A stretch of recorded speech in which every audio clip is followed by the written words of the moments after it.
Hello and welcome to the Gravel Trap Podcast. On today's show, I've got fellow co-hosts Zin, Chris, and Don. How's it going, guys? Going good. It's Could have going. gone better. Right. Finally glad to have food. And So, and Don found a button on his mic just about 30 seconds ago. yep, it happens. It's all Get right. attacked by a cat. Getting attacked by a cat. So, so yeah, little doing this podcast a little late. Unfortunately, scheduling conflicts and everything else. Chris's fault. Kind of. No, it's not Pretty sure Chris's it's my fault. fault. It's life. That shit happens. It's life's fault. So, anyway, that's fine. We're still getting this podcast out within the week. Exactly. So, all right, hop right into. Just say watch something that happened today. Carrick just messaged, by the way, asking what we were planning to do after the podcast. That's funny. No, I think he knows. He does. It's all right. We'll get right into our sim racing news here. Le Mans Ultimate has new LMGT3s and Lusail. Is that how you say it? Lusail? Lusail, yeah. Lusail International Circuit. And some other new features coming up within this next week. So this article is by Traction.gg. It says Le Mans Ultimate delayed the 2024 Pack 5 DLC, which will be released on the 10th of June and will be accompanied by a huge game update implementing driver swaps and custom liveries, according to Motorsports Games CEO Stefan Hood. The delayed release arrives off the back of the positive news for the Beguiled company, which, thanks to significant investment from a Chinese VR specialist, Pimax, looks to successfully steer LMU out of early access and beyond.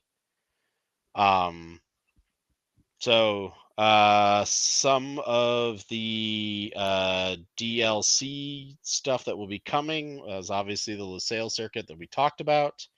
The Lamborghini Huracan LMGT3 Evo 2 will be in the gameplay or in the game.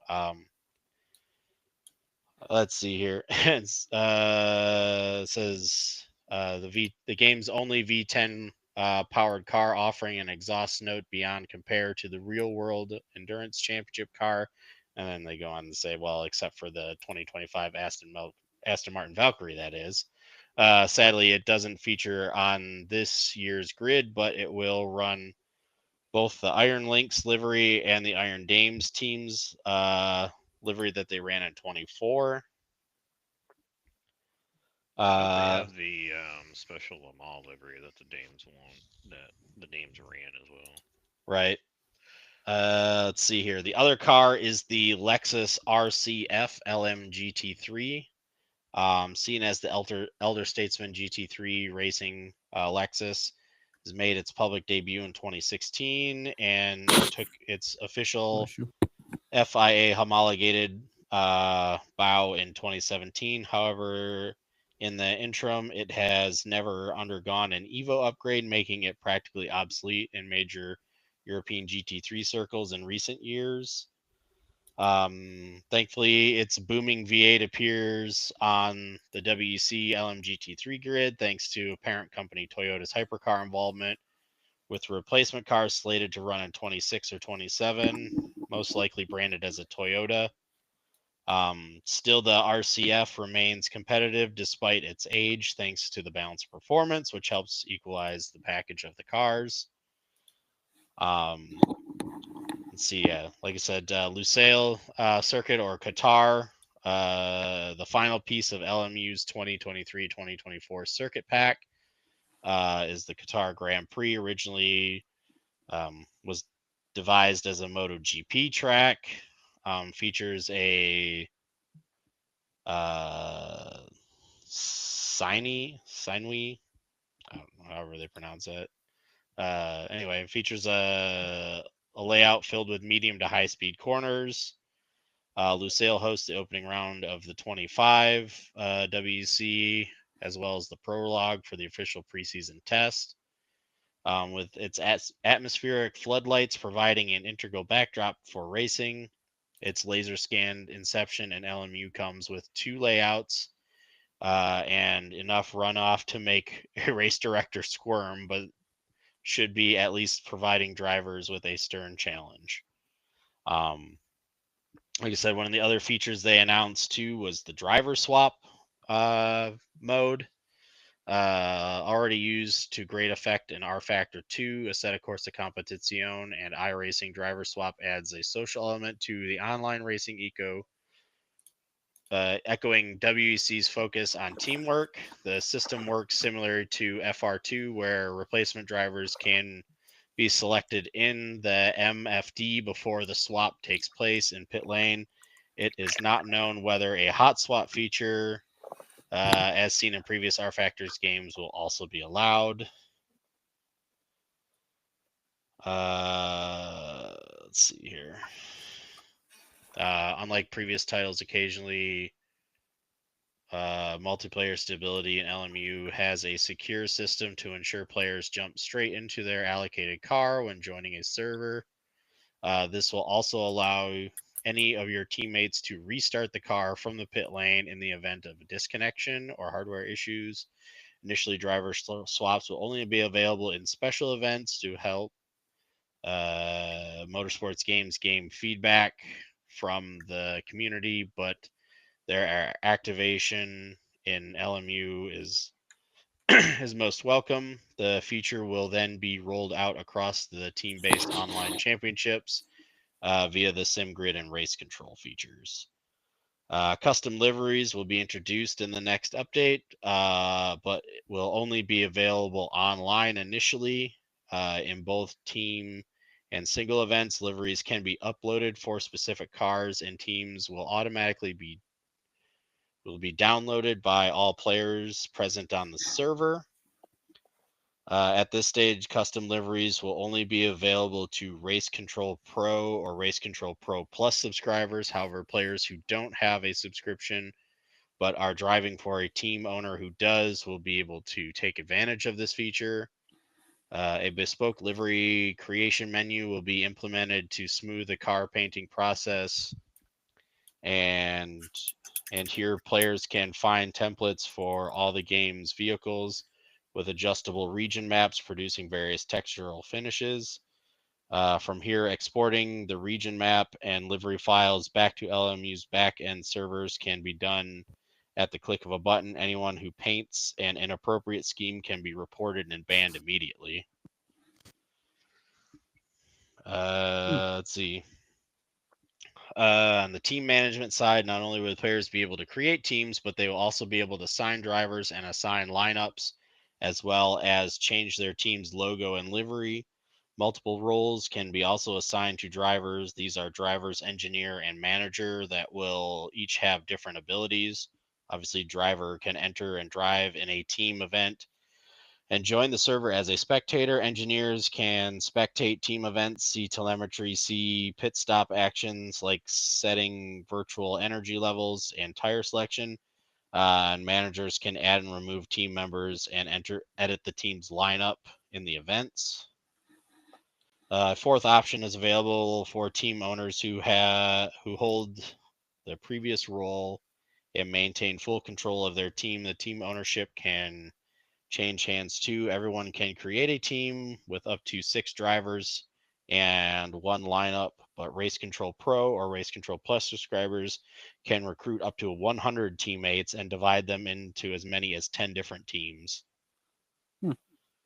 Other updates: drivers who have taken advantage of the clutch pedal fuel saving strategy will be disappointed to learn that feature has now been patched out of the game.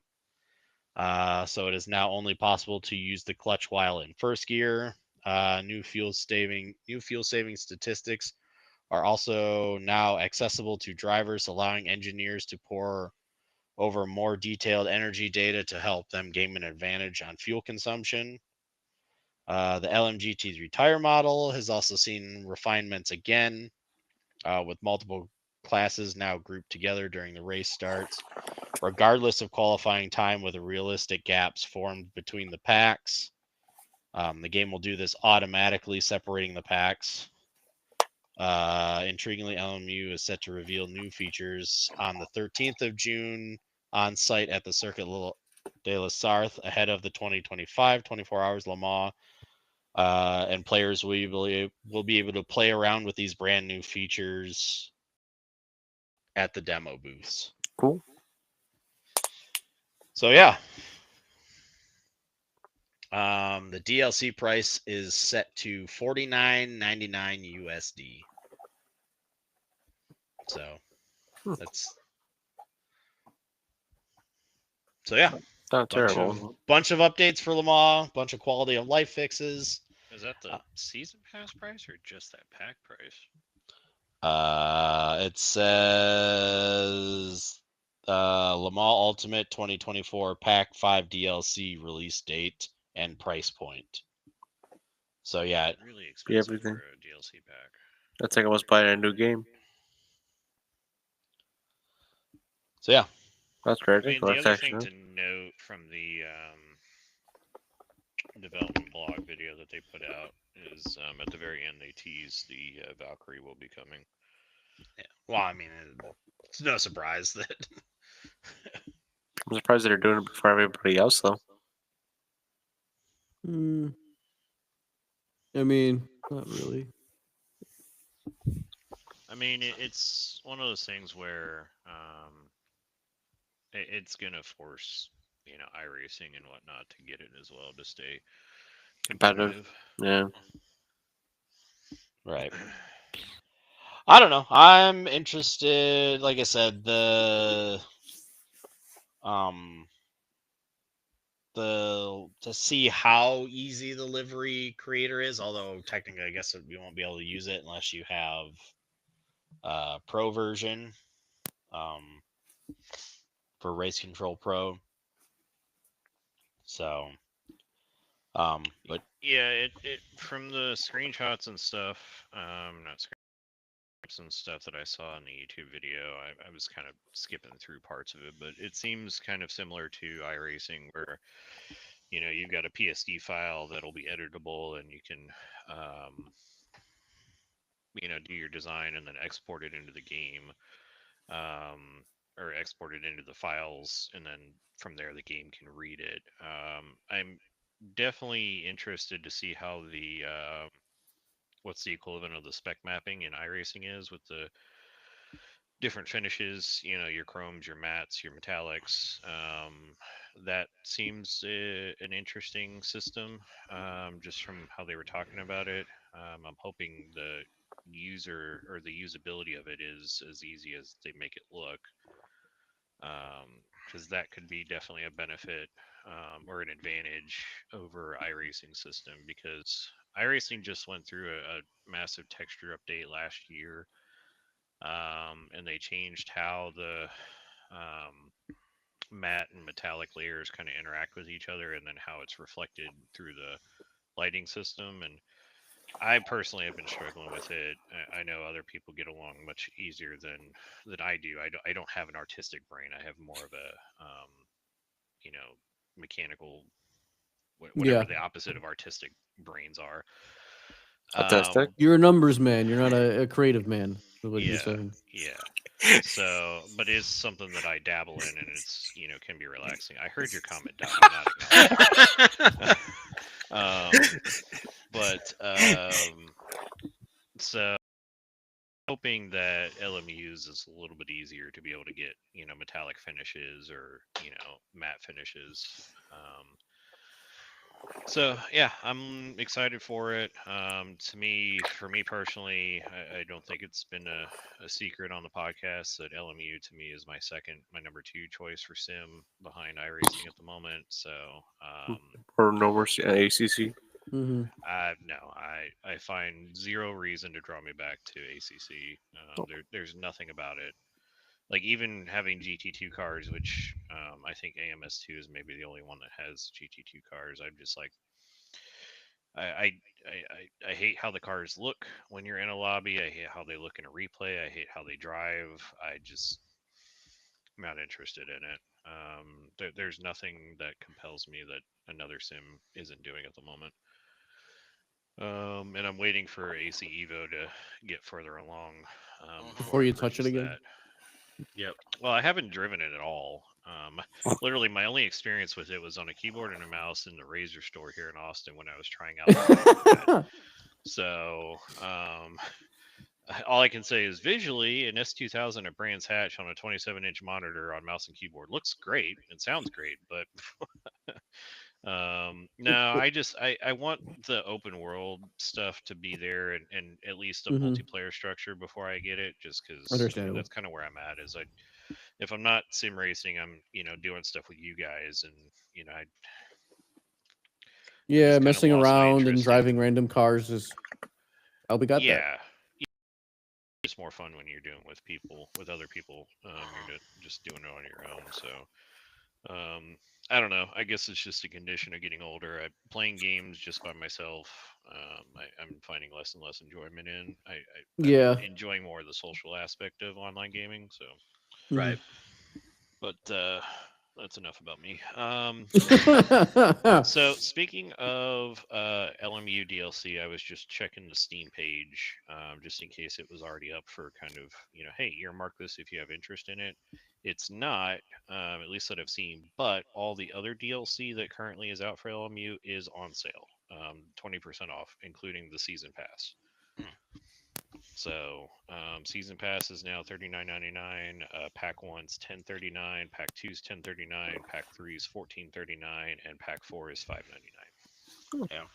Which if you haven't got any of the DLCs, you're probably just better off probably the getting whole just thing. the season pass and then Yeah, I haven't gotten anything other than the free DLC. But the season pass, according to this, is supposed to have Pack 5. Okay. So I would personally get it. The offer runs until June 16th, according to Steam.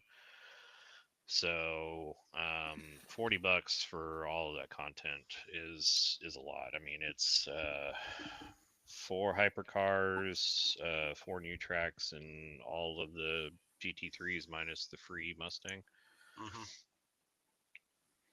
which sounds okay. It's better than the ACC version. Yeah, that is true. Even with the fix that they did on it, because they got called out for recycling the Lexus sounds. Yeah. So I might consider picking that up myself. Yeah, and then like I said, next week we'll be talking about the iRacing update. So Yeah, Well, that comes out on next week Tuesday is the gonna be a 10th. long week because Yeah. you got a couple things happening. yeah, So. Not next week. It's the Oh, week that's the after. week after. I'm thinking of then. Yeah. yeah, I mean, as far as sim racing news, we'll have a lot to talk about with the iRacing update. So I love the people in the Majors Discord that were talking about it. It'd be hilarious if iRacing just snuck in the Orica LMP2. yeah, just make everybody question. Yeah, Lara straight in the bin. Right. All right. That's all I've got for the sim racing news side. So we can switch over to motorsport news here. We got first with some on track stuff. We had IMSA at Detroit this past weekend. Go through some of the highlights of this race. Luckily, I was able to get a decent amount of it because with Peacock, I can at least fully watch the replay. So let's see here. I've got there's a yellow out. The first yellow of the day was out from debris from the rear section of the Corvette coming off from contact. Yeah, that seems to be a theme. They need some additional bracing in that left rear corner. Yeah. So That's the third race now that they've had that corner just come apart from contact. right. Let's see here. The number 14 Lexus ended up tagging the number 77 Porsche. That's the Rip. Roxy Porsche. Ended up having contact from that. Let's see here. The number 81 Ferrari went off into the tire barrier, but there wasn't a yellow for that because he ended up getting going. The number 48 BMW locked up and hit the 65 BMW and then brought out the yellow for debris. Yeah, that was a iRacing move if I've ever seen one. Yeah, just locked it straight up and just boom right into the back. Torpedo. Yep. I mean, you don't really lock up in the GT3 cars. He just broke away too late and said, "Oh, there's a car I'm going to use as my wall to get around this corner." Yep. Let's see here. Then the number 65 ended up having some other issues and pulled off the track. And then the number 4 Corvette and 77 Porsche decided to get into a scuffle, and the Corvette spun the Porsche, and then the Porsche goosed it up and spun the Corvette. So Yeah, I don't agree with the fact that the Porsche ended up with the penalty for that, but whatever. I mean, I was surprised, yeah, that the 77 Porsche even got a penalty for that as well. So Yeah, I mean, to me, when the second half of that happened, that negated the Corvette getting a penalty, but it definitely, to me, didn't seem worthwhile to get the Porsche penalty. right. But whatever. Let's see here. I mean, other things on here too. Pretty exciting battle there at the closing end of the GTP class. The Cadillac was in the lead there for a little bit, but unfortunately, the Acura just had way more speed and a lot more grip. And Well, it got a BOP break, and it definitely used it. But I mean, the Penske's were not far behind. If the Acura had any sort of misstep, the two Porsches were going to capitalize on it. So right, you know, for all the bitching and complaining that Cadillac has made, or I guess Wayne Taylor's made this year, I don't know why they just like opened up the door to allow the Acura to go through on that pass into turn one. right. I'm like, I don't know if he just didn't expect it to send it from that far back or what, but yeah, it was like, hey, come on through, by Right. all means. It Yeah. was completely clean pass. It wasn't, any argy-bargy or anything like that. So, Yeah. Yeah. I don't know. I mean, it had more action than the race last year, but I still hate the track. Yeah, I still don't care for the track either. But yeah, so the number 93 Acura went on to win in GTP. So cool to see MSR get their first win of the season. Thank God somebody other than a Porsche. And then the number 64 Mustang went on to win GTD Pro. So again, thank God somebody other than a Porsche. Mm-hmm. So. Right, Joe? I mean, I'm fine. They're still leading the championship, so yeah, it's all good. All right. Yeah, like I said, it was definitely a better race than last year, like we said. Yeah, I still don't care for the track. I mean, I know. And the only reason why this race probably had as much accident as it is just because the awful layout of the track. Mm-hmm. Mm-hmm. So, which, I mean, we'll get into probably more with the IndyCar discussion. So I will say it's hilarious to because I was in Cancun over the weekend, and so listening to the race with Spanish broadcasters on TV was hilarious. Oh, you just didn't fire up the old IMSA. I realized that at the very end, and I was like, "Oh, hey, I'm in Mexico. I can watch this for free on YouTube." But I also think I It's saw like, some oh, I can people- listen to Heimdall. Yeah, and so I watched the last lap on YouTube when I finally remembered that. But I think they might have allowed US people to watch it on YouTube as well. I saw some people talking about it. I could be wrong on that, but I saw some people that were talking about the fact that I guess the IMSA YouTube mod was in the chat talking about the fact that I don't know if they were making fun of the fact that they were able to watch it in the U.S. on YouTube or what, but I mean, look, NBC doesn't have the best time of broadcasting when it comes to IMSA. I mean, I was only able to watch. I had to watch the replay of it, so of course the replay doesn't have any commercials. So right. Mhm. I mean, that was, which, like I said, that was fine for me because the cautions, it would skip through the cautions pretty much and whatever. So, but like I said, I mean, it was a good race, but yeah, again, still just don't care for the track. Alrighty, moving on to the Formula One race at Circuit de Catalunya in Spain. Oh boy. Unfortunately, this is the last year they're going to be running this track. Mhm. I think more Yeah. unfortunately. That's why I said unfortunately. So yeah, some of the race highlights I have from that. Piastri was able to hold the lead at the start of the race. Albon ended up having some contact with Calapinto. Damn, you autocorrect. I mean, that wasn't the end of his troubles that day. No. Fernando Alonso ended up going off into the gravel. Unfortunate for him. Albon did end up eventually having brake issue, I think, brake issue or power unit issue. Oops. And retired the car. Oliver Bierman and Liam Lawson ended up having some contacts. Then, unfortunately, Antonelli went off the track due to engine failure, which deployed the safety car.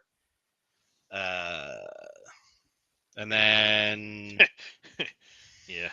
Thank you, Antonelli, for making the race exciting. yeah, yeah, Max Verstappen ended up then when on the restart, Max was really battling hard with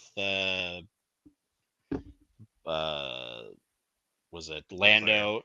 Yeah, Leclerc, and then also with Russell, which ended up, like I said, Leclerc and Max ended up touching a little bit. I don't know. Max came on the radio and was saying that he hit me. He needs to give the position back.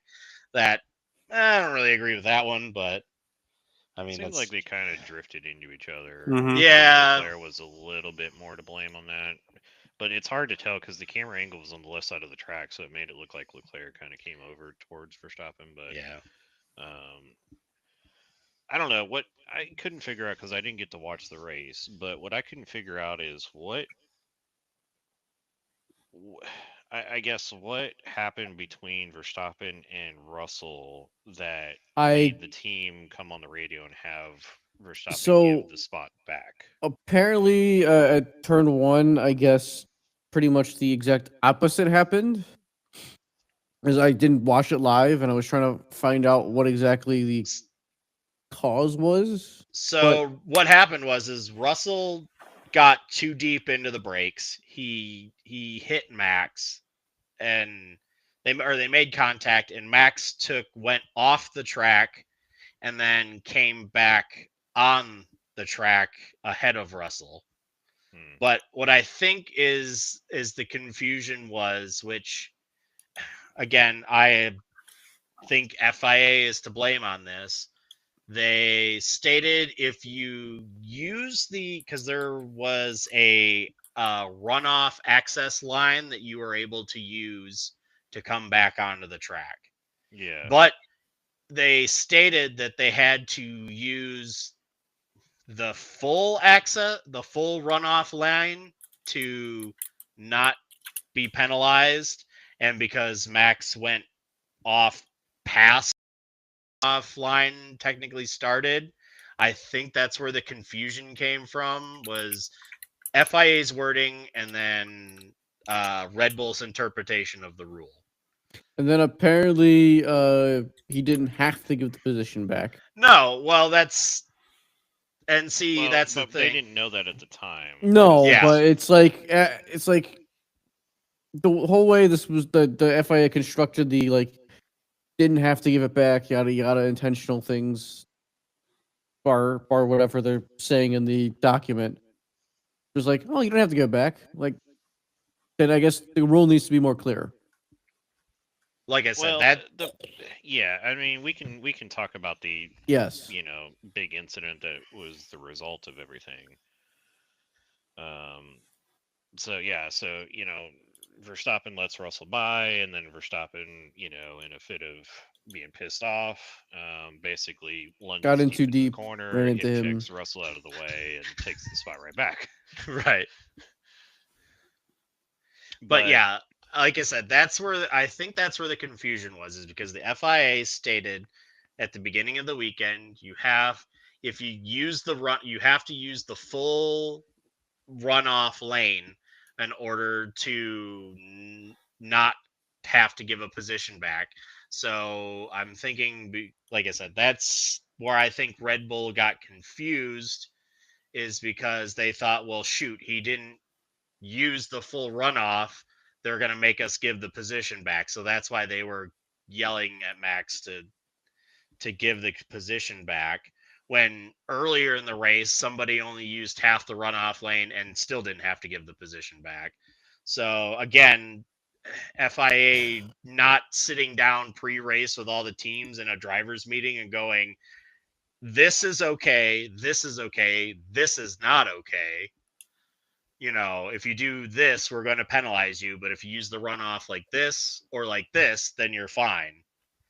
So again, I think that's where maybe the confusion started. Then obviously, yeah, Max got hit by Leclerc. He was already screaming about that, telling him that Leclerc needed to give that position back. And then when he got hit by Russell and went off, and then the team was like, "Oh, you need to give the position back." That just at that point, he literally was probably just driving out of his mind. Yeah, I mean, Verstappen was in a really tough spot because he was on hard tires. I think it's because that's the only set he had left that was new. Yeah.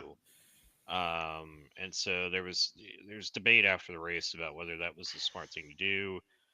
Ultimately, I don't think it would have been as big of an issue if you don't have the safety car restart with 3 laps to go, I think it was. Right. And then you have that massive twitch that he catches coming out of the final corner on the restart, and then him and Leclerc bang wheels, and then he gets roughed up by Russell, and then he gets told, now after the fact we know wrongly, to give this position back. I mean, it's understandable why he was pissed off. Right. Does it excuse what he did? No. Yeah. But for all the people saying, "Oh my God, he needs a race ban, he needs to be disqualified from the championship," just fuck off. No, the 10-second penalty was appropriate. It's Russell was able to keep going. I mean, Not me that for stirring the pot, yes, he needs to get banned one race and sit you out. shut your mouth, just like you did with the 96 hours of Nürburgring as a race. Okay. Listen, I'm just doing it just for the lulz. I'm not being serious about about it. I just do it just because it's funny, and then you watch people get stirred the hell up, and Mission successful. yes.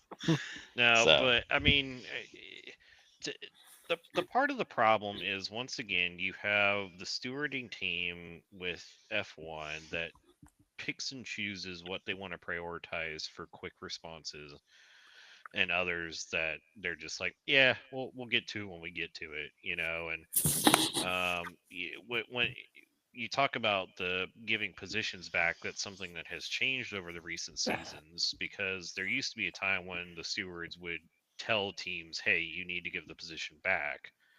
And now they're like, hey, we're going to let you figure it out amongst yourselves. And then if you guys don't, then we're going to step in.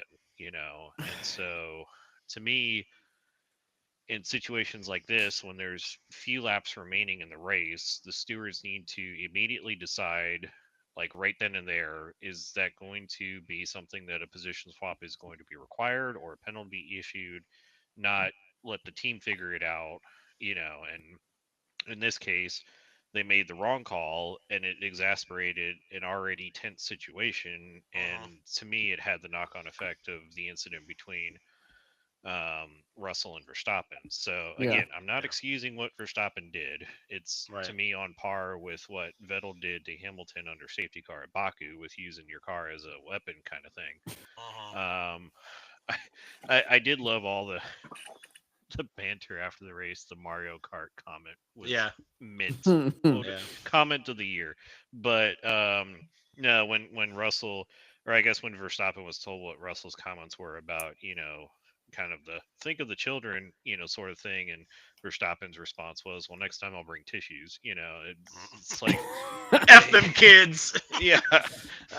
I mean, I'm like, I can't fault you for responding to that, because let's be honest, Russell has cried wolf, a few too many times. But anyway, would the incident have still happened if he didn't have the bad restart and then have the run in with Leclerc because he had the bad exit out of the final corner? I have no idea. I think honestly, the rules have gotten to the point where now the drivers are taking matters into their own hands. And this, run each other off the road, and as long as you stay on the road, everything's fine bullshit. It's now coming to a head, and it's now boiling over. Yeah. And this, I mean, every little touch that somebody does, they're automatically on the radio. He hit me on purpose. He needs to give the spot back. Yeah. Come on now. Like, it's racing. You're gonna make contact. It's gonna happen. If you can still go down the road and you don't have some sort of failure on your car or damage, then just shut up and keep racing. Yeah. Like, Yeah, and it was hilarious to see on Twitter this trending hashtag of ethical wheel, which is basically clips of people running wheel to wheel with people without. I thought you were getting mauled by your cat, because all I saw was you fucking Yeah. hold the cat in the small window. I I'm mean, like, what? I mean, he might Alien get mauled by the cat. She's psycho. But anyway, yeah. I mean, it's the rules have created this problem. Like, again, not excusing what Verstappen did, but this is the result of the rules being written that you have to be first to the apex, or you have to you don't have to leave a car's width on the exit of a corner or whatever. And to me, it's made the racing worse. It's anyway. I can go on a rant. I'm not going to, but Yeah, because if you look at many You other can't. racing series, it's you do what they're doing in F1, you're getting a penalty. Yeah. But so so Piastri ended up winning the race. Side note, congratulations to Nico Hulkenberg for finishing fourth with a steak Sauber car. I mean, damn. Where did that come from? Yeah, exactly. So, but yeah, like I said, and unfortunately, next year we'll have next year we'll have a junk street circuit track. Yeah, not even the computer simulation can get through smoothly. And all the Barcelonians are going to be pissed. They can't do shit about it. No. Right. All right. I feel like Dr. Yule. Right. All right. Moving on to the IndyCar race at Detroit. So before we even got into the race, a little bit of argy-bargy in practice with Will Power bulldozing Kyle Kirkwood out of the way. That was hilarious to watch. He just picked him up and escorted him off to the side of the track. I guess they laughed about it inside the pits. Yeah. No, it was afterwards. Yeah. Although that gave Will the nickname throughout the weekend. They called him Will Plower.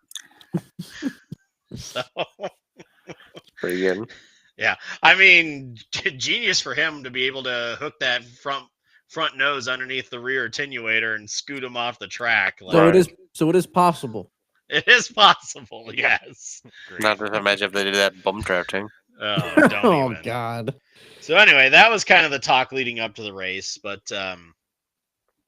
anyway, we'll get into some of the highlights of the race. Rosenquist ended up having a spin and hit the wall, which brought out yellow for that. Let's see here. Nolan Siegel ended up they were pitting and going through the tire strategy.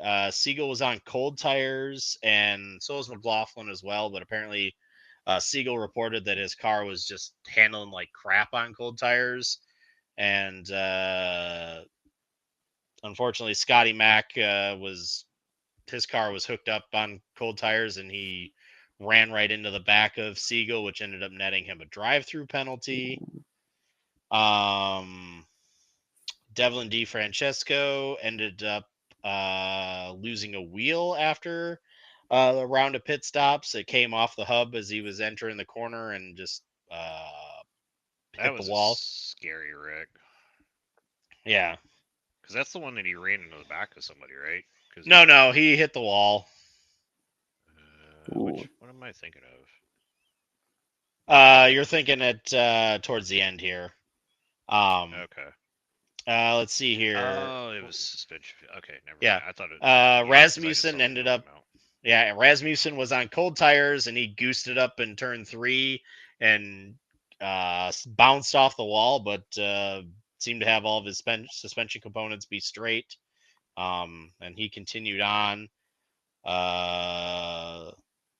Let's see here. Ilott also loses a wheel and hits the wall. There's a lot of, and then during pit stops and stuff, there was a lot of struggles with the right front tires on these cars. I don't know what was going on with the wheel guns and trying to get the right fronts on the cars. It was interesting.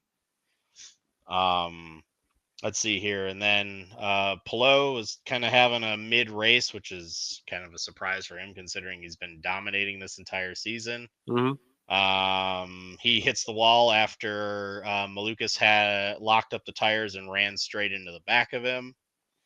So that knocked Palou out of the race, guaranteeing we'd have a different winner. And then, what you were talking about is Louis Foster ended up having suspension failure in the brake zone into turn 3. Yeah, into turn 4, sorry.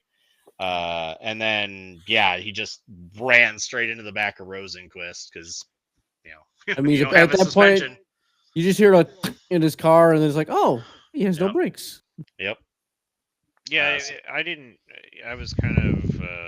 They had it on a bar. I was watching it, and I just saw the right front wheel come off, so I thought it was another wheel failure, but or like a brake rotor exploded or something, because you just see shit scattered everywhere. But suspension failure works too. But just running unabated into the back of an unsuspecting car. Yeah. Like, fuck. Sure, Rosenquist was like, what the hell just happened? Yeah, you watch the onboard from Rosenquist, and he's just hitting the brakes, getting ready to turn in, and all of a sudden, wham! And just gets plowed into. So unfortunately for Felix there. But Kyle Kirkwood ended up having a really decent car the entire race, and came away with the win, his second win of the year. He's the only other driver to win this season other than Alex Palou. Another street circuit race, and he's won, so they're calling him King of the Streets. I hope he went over to Will Power's pits afterwards and flipped him off. No, no, but they laughed about it. At the end of the race. So it's good luck. There was something funny too. I think it was during the weekend. I gotta look it up.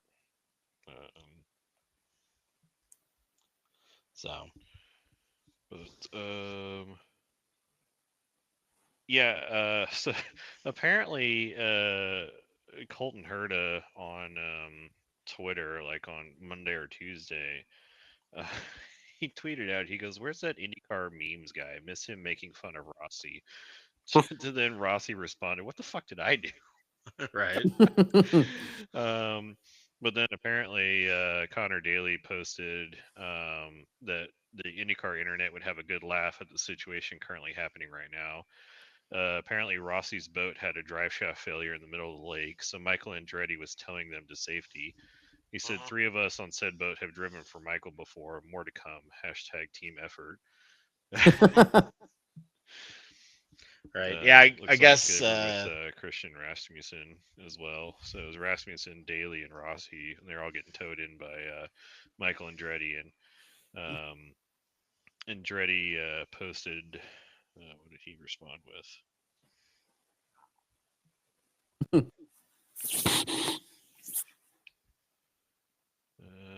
Yeah, he goes, "I'm retired and still can't get rid of you guys." that's funny. Perfect. And then I guess also there's kind of pot shots being talked or taken back and forth between Nolan and Scott on Twitter as well too. So Yeah, there was oh, it was after the 500, after the Indy 500 with Scott McLaughlin and Tony Kanaan getting into it yeah, on Twitter. yeah, that too. I heard about that, but Did Yeah, not I hear was about just that. like, yeah, Tony Kanaan was kind of out of pocket on that one. I was like, what the hell is your problem? right. And then yeah, somebody else was chiming in to it, but yeah, I was like, I did not have that on my 2025 racing bingo card. Mm-mm. Right. So again, it was a decent race. Again, the track layout kind of promotes this knocking people out of the way to or running into people to get past somebody kind of mentality for it. I mean, other than the Foster suspension braking thing, but yeah, there's a lot of argy bargy going on with it just because Mhm. the nature of the track. So all right, move on to the NASCAR race at Nashville Super Speedway. Chase Briscoe ended up having brake issues with his car, unfortunately taking him out of the race. Denny Hamlin had a good stage one. He ended up taking stage one. Also, congratulations to his girlfriend having a baby this week. I did not see what they named the kid, although he said it would be he said something. He didn't release the name of the kid, but he Mm-mm. said it was a very racing geared name. Yep. Named him Dale. Did he? I don't know. Oh, That'd be I hilarious. I joked and put on his Twitter that he named the kid Max Hamlin, like. So, I don't know. I haven't seen the name of the child yet, but I also haven't really Name looked him into it. Champ because that's the only championship he'll get. He named him Bobby. Oh, God damn it. A cup. So yeah, he ends up taking stage one. Then kind of the talking point of the night, Carson Hocevar ends up getting into the back of Ricky Stenhouse, putting him into the wall. Ricky was obviously not very happy with Carson. So he said that he would get him back at some point, Mhm. although it would not be with his fists because those are too expensive. Yep. Well, find out how much that costs. Referring to his $75,000 fine that he got last year for punching Kyle Busch. So, let's see here. Alex Bowman ends up getting loose under Noah Gragson, crashing them both. Unfortunate for Alex Bowman there and Noah. Let's see here. Jones ends up getting into C Bell and spinning him. Christopher Bell had some choice words for Eric Jones about he needs to realize what teams he's actually driving for. That was interesting comment from C Bell.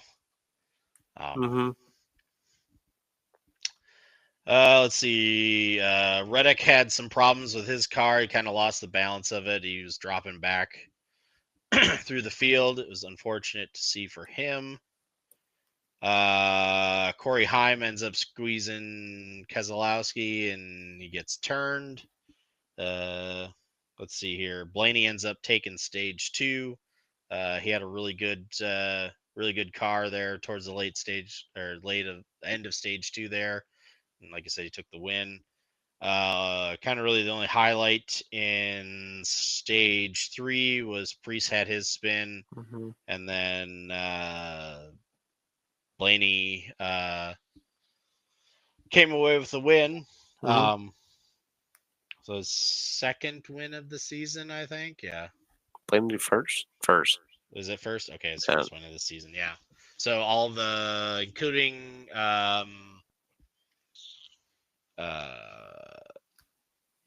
the Wood Brothers car, technically all the Penske cars have secured a spot into the chase. So, wasn't a bad race. No, it wasn't bad. I think it was pretty decent. Second stage was the most exciting. Yeah, there's a lot of action there. Like I said, Blaney they really had their car together at that third stage, and he just kind of drove away with it.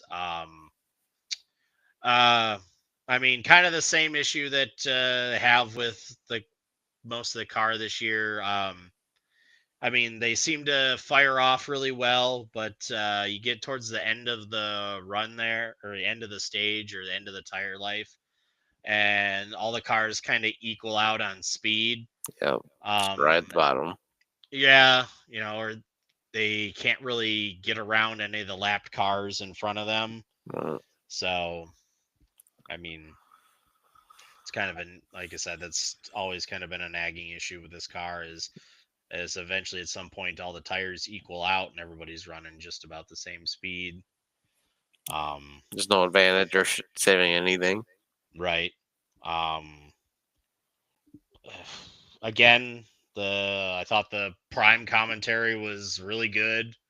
The post-race show was, again, they knocked it out of the park. Having the drivers come up on the stage with Junior and all them, and they're drinking beers and just like shooting the shit is really cool to see. Yeah. Again, I think that's pretty well done. Prime release numbers, they had 2.5 million people watching the Nashville race, so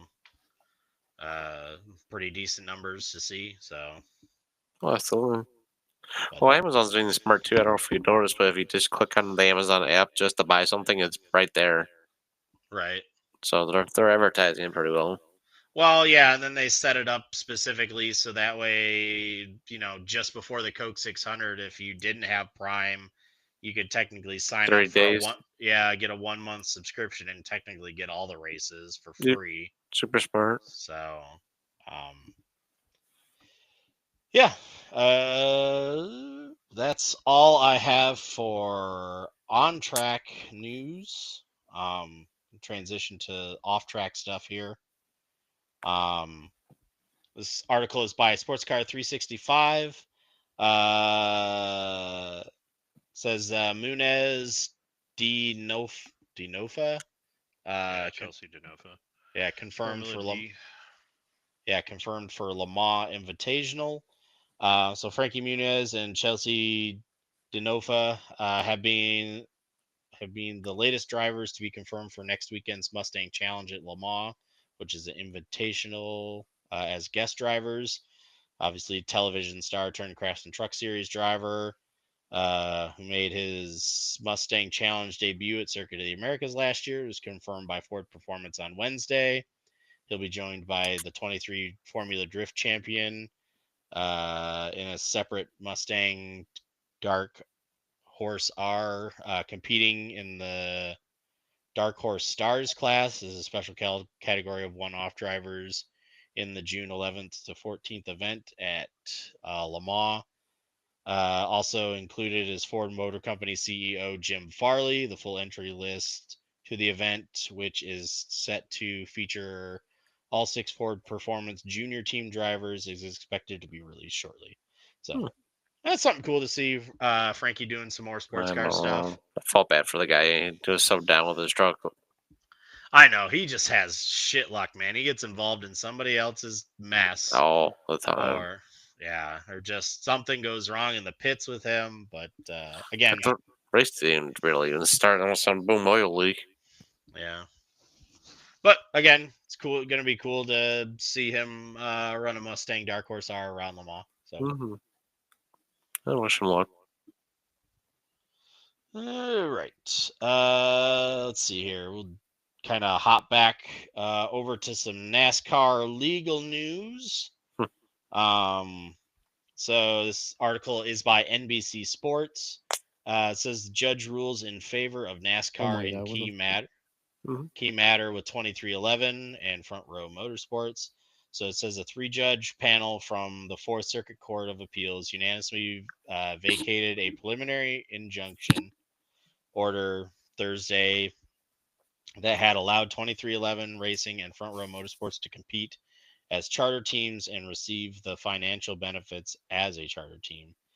The judge stated that the district court, who granted the preliminary injunction, abused its discretion in entering the preliminary injunction that it did. This statement made by Jeffrey Kessler, which is the attorney for 23 in Front Row, said we are disappointed in today's court rulings by the Fourth Circuit Court of Appeals and the decision to determine and are reviewing our decision to determine the next steps. Said this ruling is based on a very narrow consideration of whether a release of claim in the charter agreement is anti-competitive and does not impact our chances winning the trial scheduled for December 1st. He goes on to say we remain confident in our case and committed for racing the entirety of the season as we continue to fight and create a fair and just economic system for stock car racing that is free of anti-competitive and monopolistic conduct. Article does go on to state that there will be no impact to the teams this weekend at MIS. 2311 Racing co-owner Jordan and Denny Hamlin and Front Row Motorsports, owned by Bob Jenkins, may file a petition for the hearing before the entire Fourth Circuit Court of Appeals within 14 calendar days. That would be June 19th. Thursday's decision by the 3 judges does not go into effect until 7 days after the expiration of the time period for 2311 and Front Row Motorsports to file a petition for rehearing. That would be on June 26th. This matter is only part of the lawsuit filed against NASCAR last year. The case is still scheduled to go in trial in December. Team sought an injunction last year stating that the clause of the charter agreement prohibited teams from suing NASCAR. The teams stated that if they did not run the charter teams, they faced a possibility of losing their sponsors and drivers.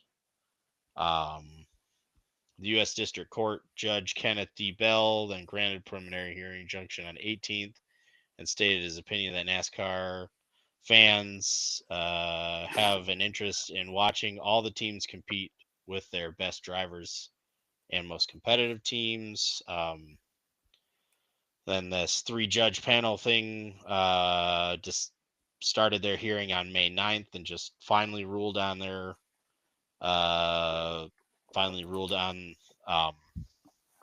Thursday. Let's see here. The rest of the article just kind of goes back into the reflecting of the lawsuit and everything else that's going on so far. Just kind of gives you a refresher course, which for people that have been following along, kind of already know what's going on with the lawsuit and stuff. Although one side note is that Denny Hamlin will not be at Michigan this weekend because of the birth of his child. So Mhm. they've somebody else is stepping in, which I did not see if Is it they time? was it Corey Heim that's stepping in. Think so. So I did not. I can go to NASCAR.com and see if they got it. 'Cause that would make the most sense. Yeah. Then if they want a veteran, oh, he actually haven't run this car. I was thinking Mike Crafton, but never mind. Yeah. Well, Matt Crafton drives Ford, Yeah, so 'cause they used to be Toyota, right? yeah, they used to. Mhm. But it doesn't say who's got. Probably not yet, anyways. Yeah.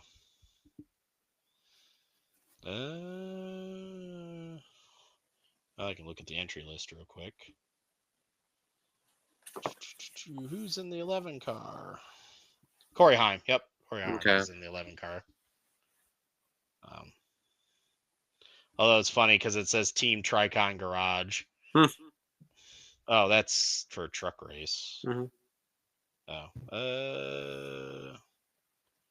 Is that the entire entry list? Or trying to see. That's where the trucks. NASCAR Crash from Truck Series. Yeah, they don't have. Yeah, I click the entry list for the Cup Series and it takes me to.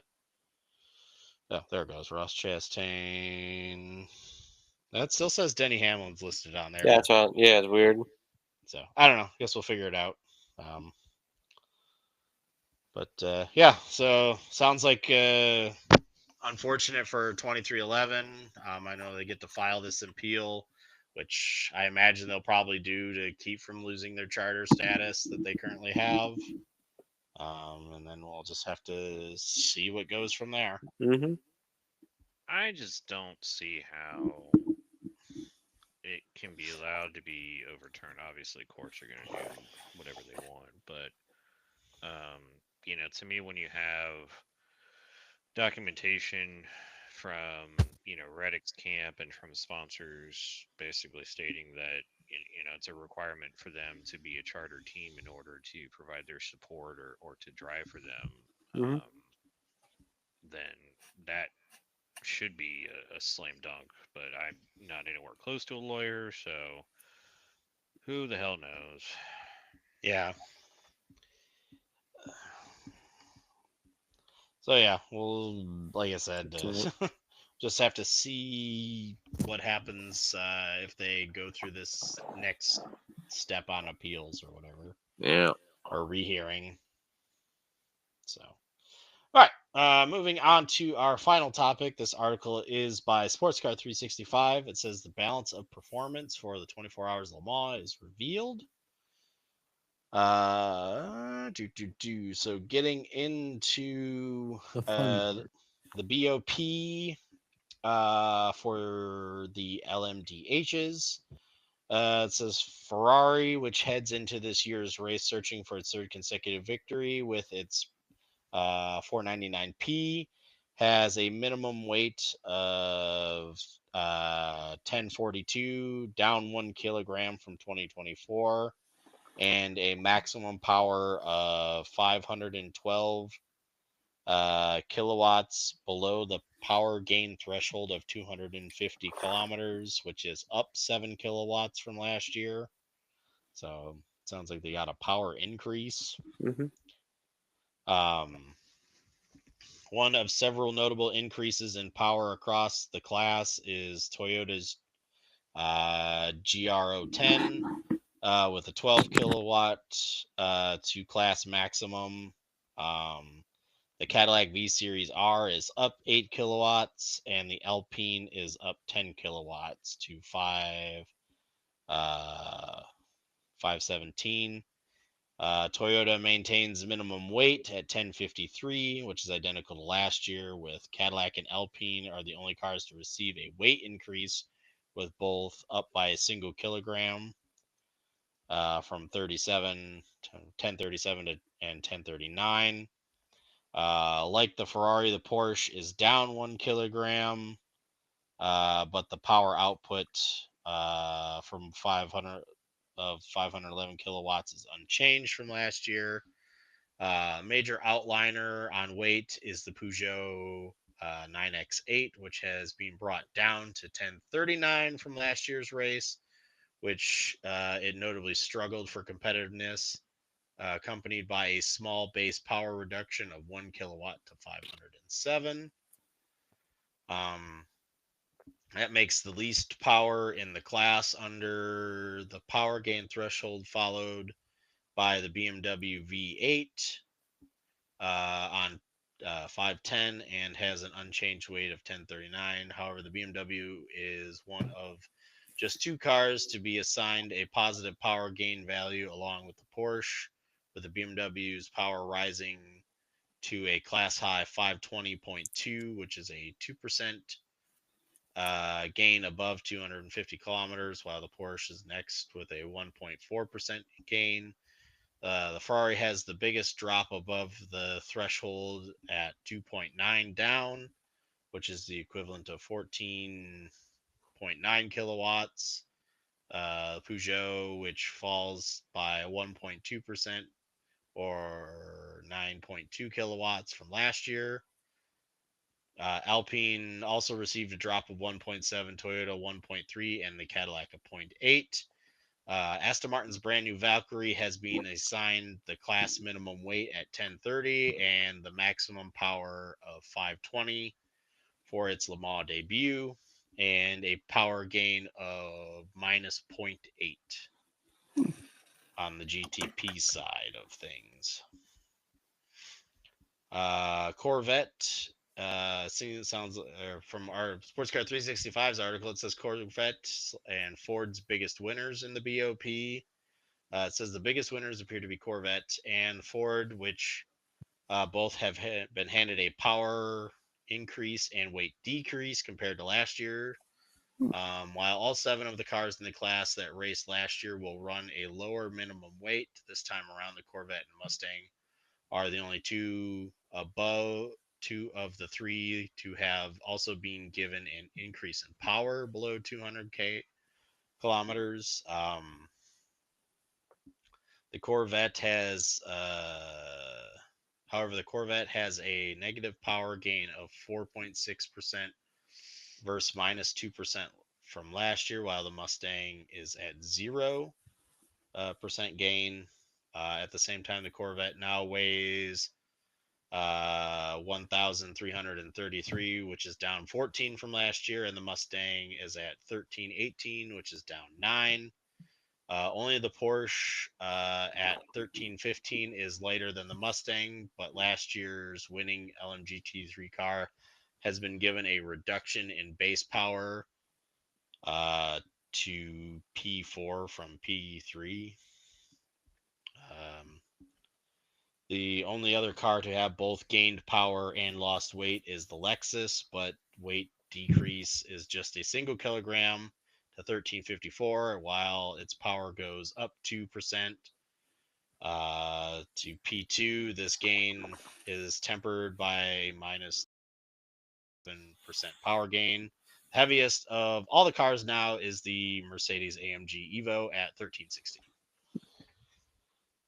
So yeah, messing with all the numbers. Oh, absolutely. I guess we'll Wow. see if it makes a difference. I have my doubts Something- that they've done enough to well- close the top speed. Well, the benefit problem for Brad. is the Ferrari still is the fastest accelerating car to 250. I mean, Porsche was getting its ass kicked in straight line speed last year, and it doesn't seem like the BOP's done anything to fix that. No. It'll be fine. Corvette, listen, I'm saying let's just have a Corvette Mustang lockout of the podium. Exactly. Let's do this. No Porsches. But we were talking about hypercar. Oh, Yeah, we're talking about hypercar. Fair. well, So no Porsche. Your Cadillac isn't gonna do shit. no, probably not. You never know. Miracles happen. Let the Valkyrie sing, man. Just give it 1,000 horsepower. And Yeah, let her just fly. let it run its full speed. It'll be doing I'd be fine with 320 miles an hour down the Mulsanne Yeah. straight. Just let the Valkyrie go. Let it unlock the limiter on it. Just let her go. Let her Yep. eat. Let her purr. Let her Take the sing. restrictive exhaust off, so it shattered everybody's eardrums down the Mulsanne. They did. They actually. They did take the restrictive exhaust off now. So Now they have it on the other cars, so yeah. Now I mean the other cars don't sound that good compared. The only other car that sounds good is the Cadillac. Yep. So Well, I guess speaking which keeps Jack awake at night.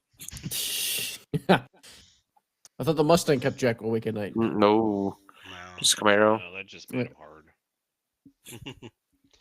So yeah, that's all I have for off-track news. Well, there is another piece that got unveiled today. The new, it's technically racing related. It's the new road legal hypercar. oh, the 960s feet. Yeah, they built Yeah. it solely for Roger Penske. holy sh! Mhm.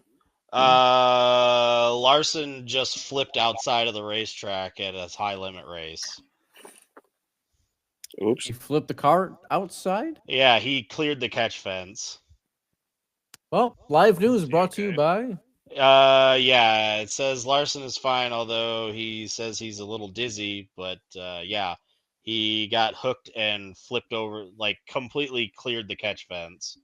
Well, I mean, if you're a tumble dryer, then yeah, you're gonna be a little dizzy. Speaking of Larson, reports are saying that he's pulled out of doing the Adelaide 500 or whatever after his two poor results doing the double at Indy and Charlotte. Apparently, he had suspension failure, which broke the front wheel and caused the car to launch itself over the catch fence. A boing. Holy shit. As long as he's okay. Yeah. Yeah, it says he's fine. He's shaken up, but Other news. Oh, he didn't go over. Came out today is Peugeot is eyeing a new Le Mans hypercar as part of its long-term WC focus.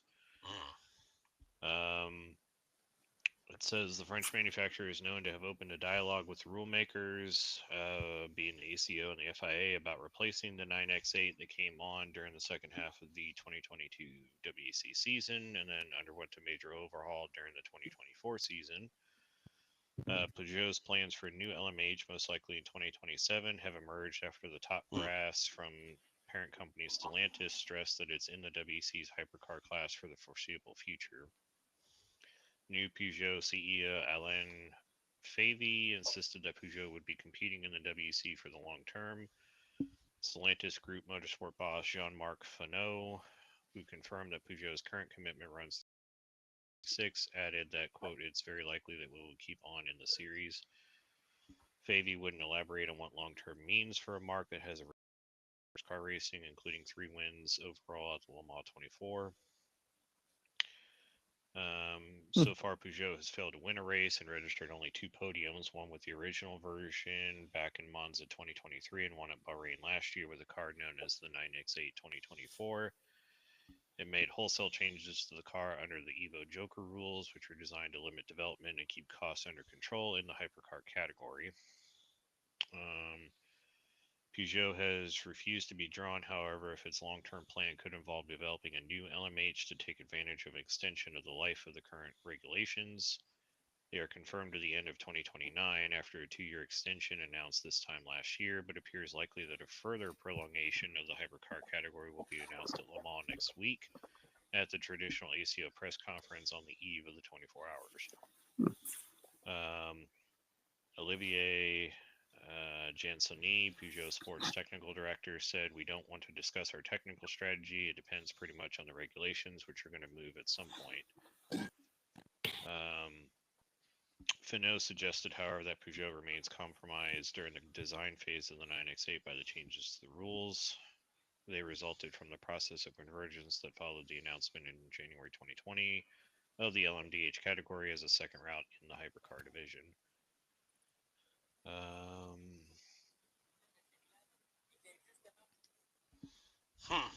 Interesting. Yeah, apparently both Toyota and Peugeot have argued that they were compromised by a reduction in the minimum weight in LMH to bring it in line with LMDH.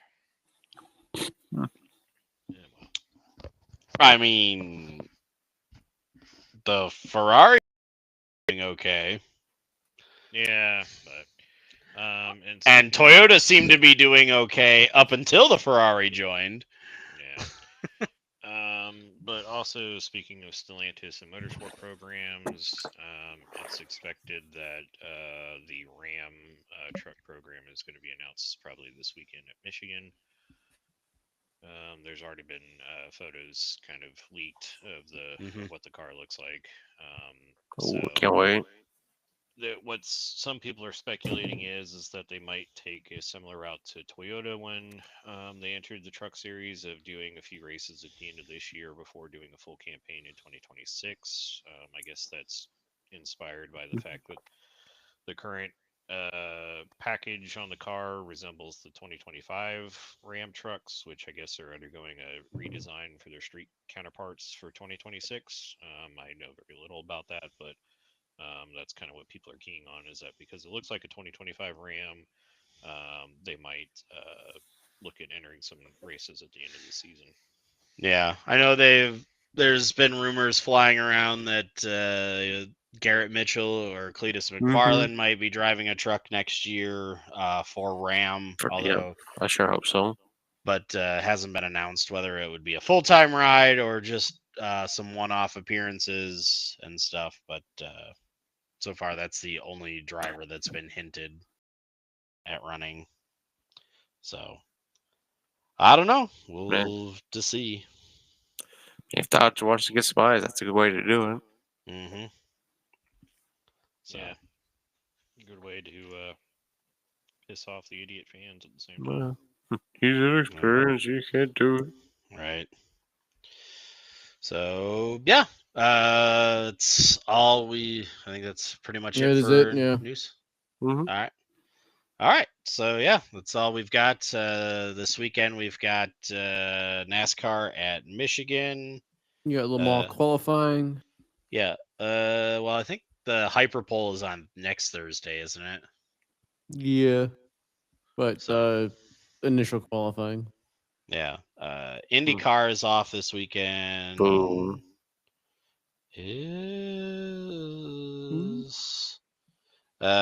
Formula One is also off this weekend.